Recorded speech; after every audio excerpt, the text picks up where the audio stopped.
Atheist dies. Heads to light, then goes here instead. Hello everyone. Thanks for being here with us.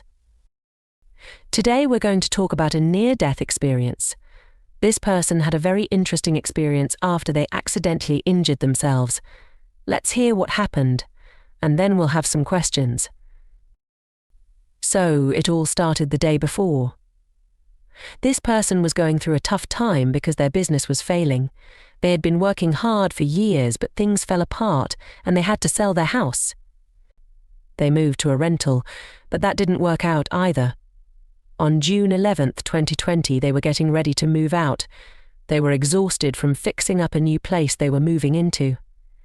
In the basement, they tried to open a bucket of paint with a pocket knife. Suddenly, the knife slipped and cut their arm, hitting an artery.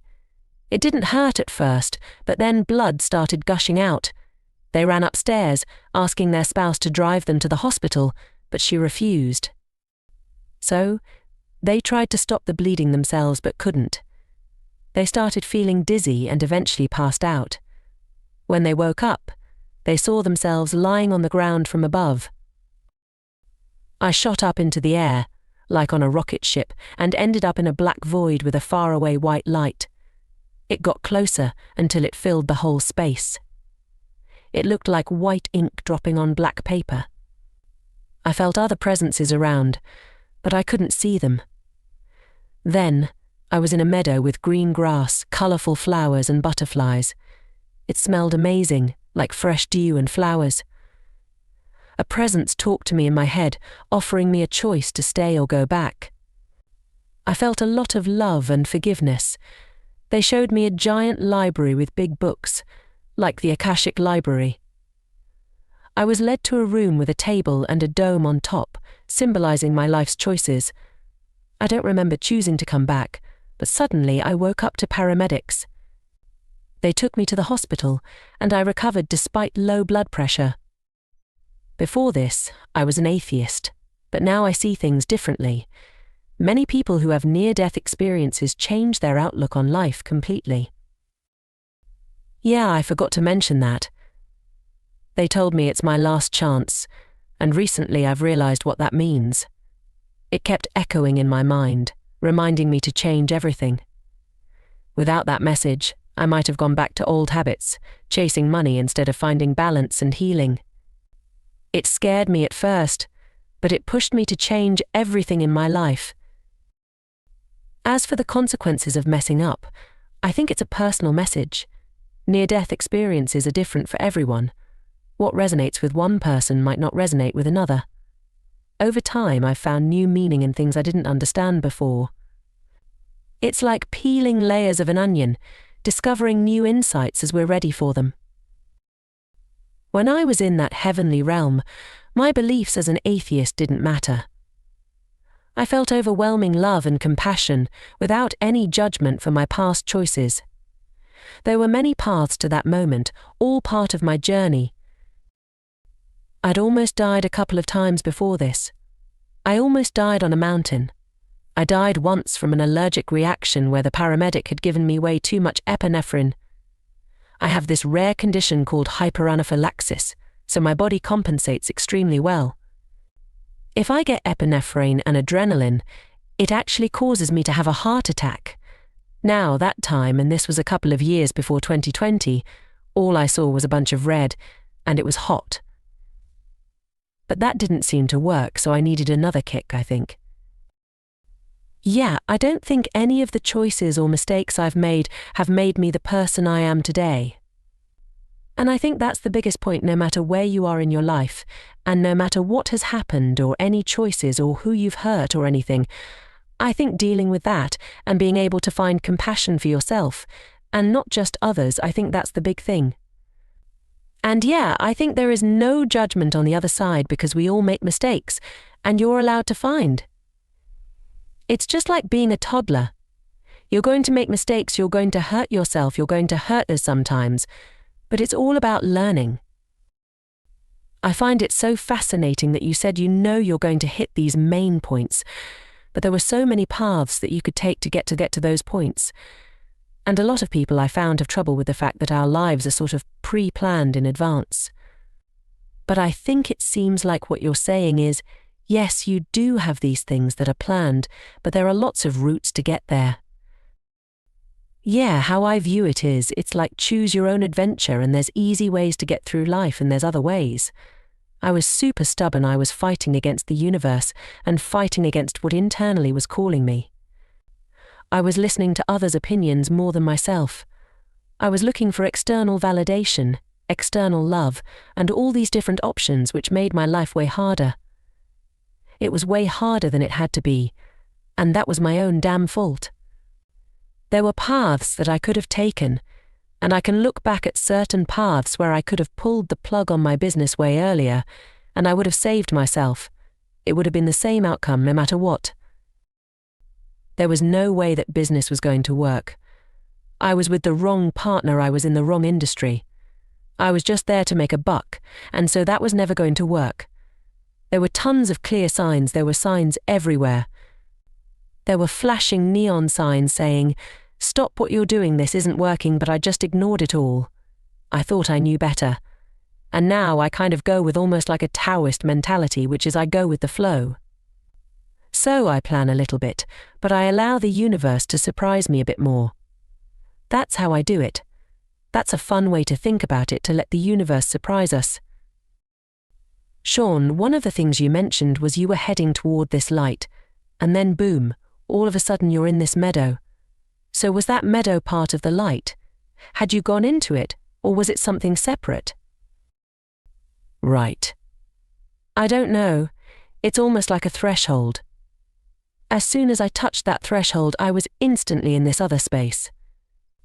If you start doing some research on Robert Monroe or for out-of-body experiences or different NDEs, there seem to be these different layers and realms of different dimensions. Like who knows what it is. We seem to be getting prepared for multiverses in popular culture, so I'm sure that has something to do with it, along with quantum physics too.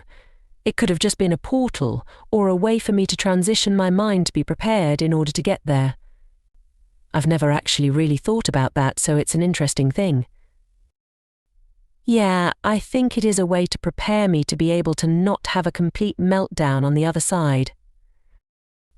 And when you were in the meadow, you said it was kind of stereotypical of what near-death experiences describe, but they also often say that it's beyond description. So, was this like a meadow that we would see here on Earth, or was it different than that? It was way more beautiful than any meadow I've seen, and I live by the Rockies up here in Canada, some of the most beautiful scenery you'll see in the world, and it was more beautiful than that, in a way that's hard to describe. Everything was kind of glowing, twinkling almost, and it looked like looking through a bubble. It's really hard to describe.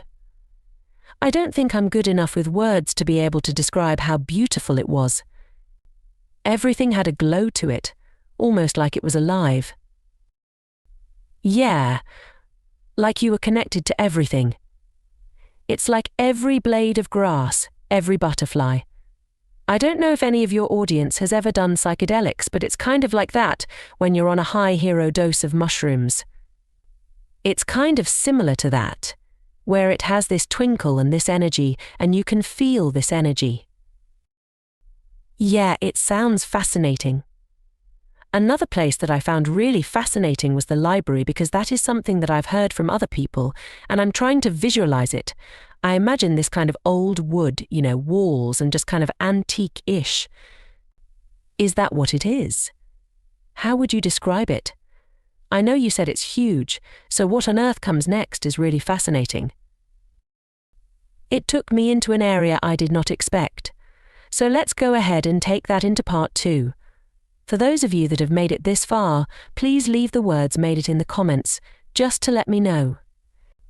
And then also, if you have anything that you want to share in the comments, some of the things that you liked or you're intrigued by, please go ahead and share that.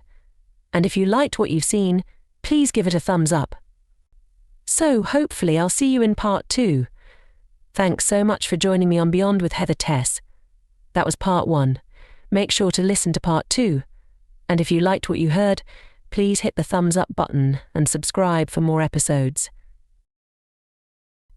Man dies shown the future of mankind in the strangest NDE. Will leave you speechless. Hello, I'm Brian. Something amazing happened to me. I felt like I left my body and saw it from above. It was like I was floating in a green mist. I felt really calm and peaceful, and I didn't care about my body anymore. I think I left through something called the pineal gland in my forehead.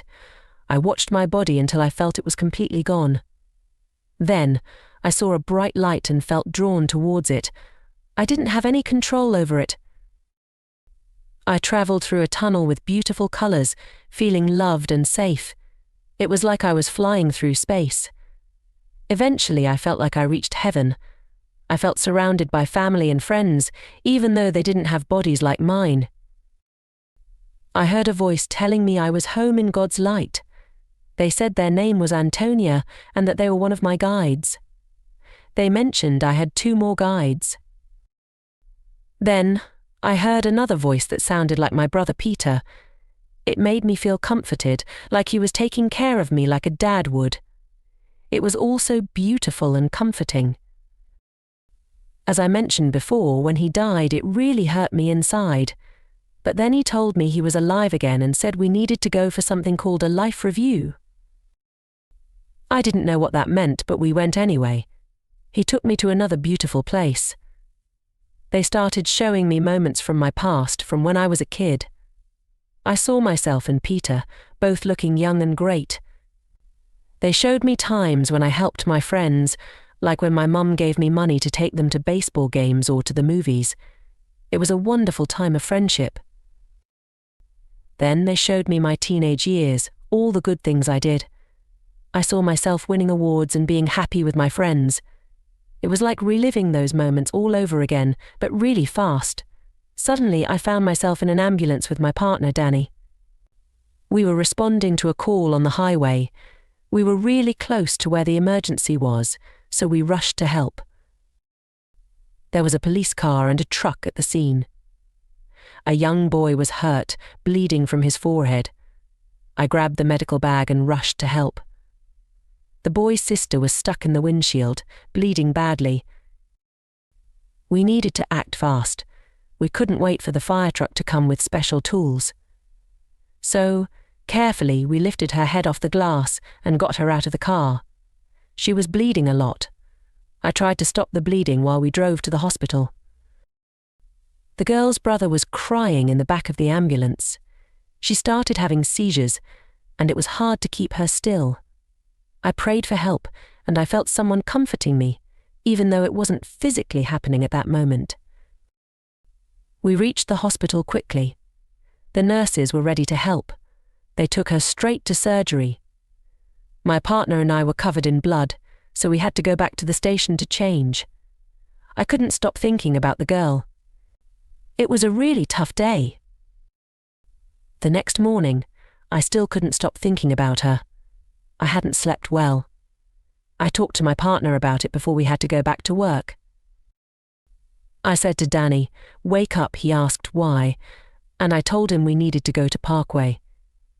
He reminded me that the girl we helped was dead, but I convinced him to come with me anyway. We drove quickly to the hospital, even though it was a bit out of our way. When we got there, a nurse told us the girl was doing well and even sitting up in bed. It was a relief to see her alive and well. After that, they showed me the mistakes I made in my life. It was hard to see all the hurt I caused. I felt the pain I had caused others, especially when they showed me leaving my first wife. It was overwhelming, and I begged for forgiveness. Then, everything changed. It was like a realization. I felt a sense of acceptance, like I had done good things too. Antonia told me to look at myself. I remember telling you about when I traveled to what I call heaven, because I believe in God and the universe. Antonia asked me to look at myself, and I saw that I was surrounded by a beautiful green light, just like them. It felt amazing to be back in that love and light. On the other side, you have much more knowledge and understanding than here on earth. The feeling of love there is indescribable. I believe in God, and I believe all good people go to the right place, whether they believe in Jesus or something else. I met my third guardian, Orin, who told me I did fine. Then, we went to what I call the Hall of Events. It was like being in a giant theatre, watching events from all over the world, and even my own birth.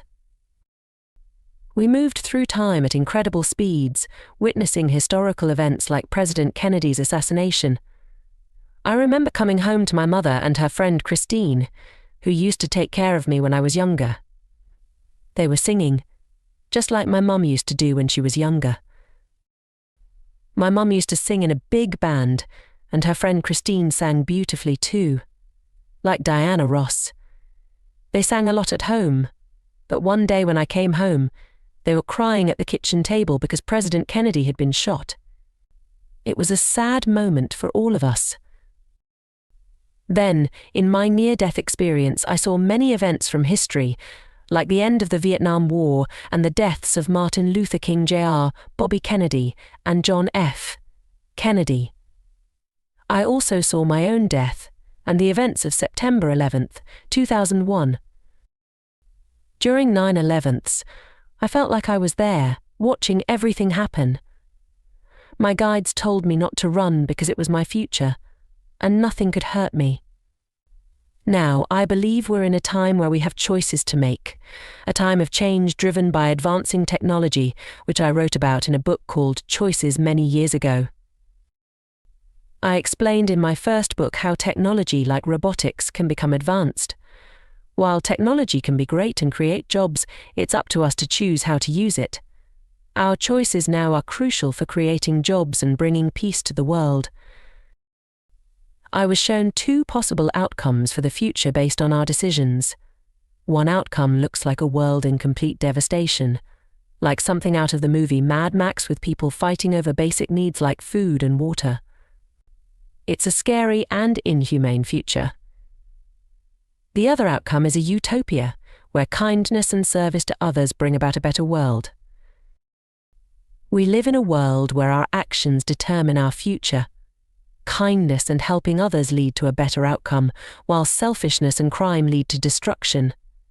We need to address issues like homelessness and poverty by providing aid and support both locally and globally.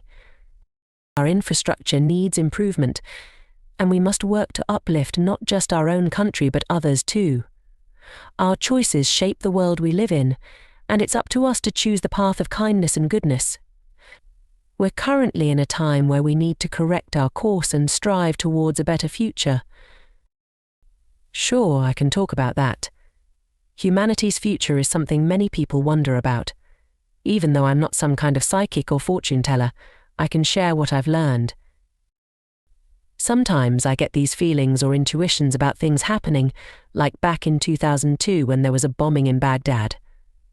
Before and after that event, I had these vivid dreams about tornadoes causing massive destruction. Then, not long after the bombing, there were actually about 300 tornadoes in the southeastern part of the US.